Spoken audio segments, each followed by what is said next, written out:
국민의힘이 비대위 체제 전환에 속도를 내고 있습니다. 오늘 최고위를 열어 비대위 전환을 위한 전국위 소집을 의결했는데요. 자, 박초롱 기자, 전국위 소집 어떤 의미입니까? 네, 국민의힘이 비대위 전환을 위한 공식 절차를 시작했다. 이렇게 보면 되겠습니다. 어제 최고위에서 비대위 전환의 뜻을 모은 데 이어 오늘 아침 바로 상임 전국위 및 전국위 소집 의결, 속전속결입니다. 최고위에선 권성동 원내대표와 사퇴 선언을 했지만 사퇴서 접수를 하지 않은 배현진 최고위원 등 4명이 참석해서 과반 정족수를 채웠습니다. 이에 따라 국민의힘은 먼저 당원 당규 해석 권한이 있는 기구인 상임 전국위를 열어 현재 상황이 비대위 구성이 가능한 비상 상황인지 유권 해석을 받아보고 곧바로 전국위를 열 계획입니다. 현행 당원 당규상 비대위원장은 당대표나 권한대행만 임명할 수 있기 때문에 권성동 원내대표가 당대표 직무대행으로서 비대위원장을 임명할 수 있도록 당원 당규를 개정하고 비대위원장 임명 안건을 상정하는 수순입니다. 최고위 결과 브리핑 모습 직접 보시겠습니다. 전국위원회는 3일 전에 공고를 해야 되기 때문에 그런 절차가 있어서 이번 주 말이나 다음 주 초쯤, 늦어도 다음 주 초쯤까지는 이번 정리가 될 것으로 생각합니다.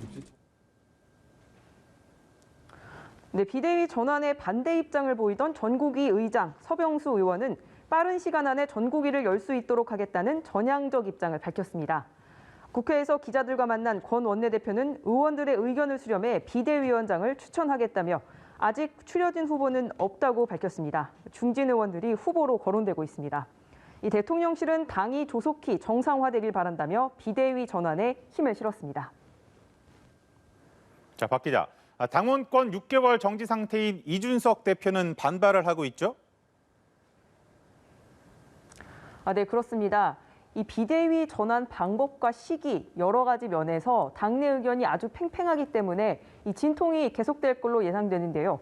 이준석 대표는 최고위 의결 직후 SNS를 통해 강력 반발했습니다. 이준석 대표는 SNS에 글을 올려 절대 반지를 향한 그들의 탐욕은 계속된다고 목소리를 높였고요.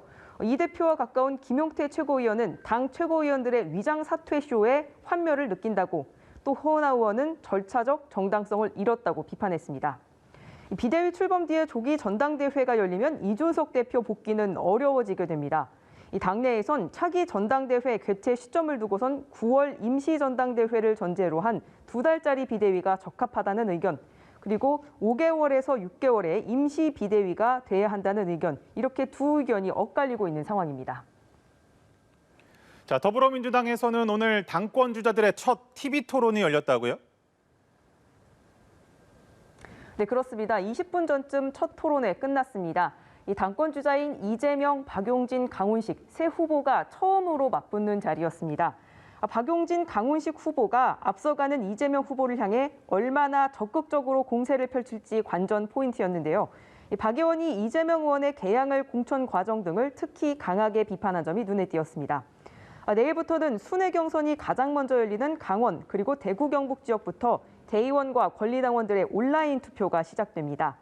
박용진, 강훈식 양측이 공통 분모를 찾지 못하면서 최대 변수로 꼽혔던 97세대 후보 단일화는 무산될 가능성이 점차 짙어지는 모습입니다. 지금까지 국회에서 연합뉴스TV 박초롱입니다.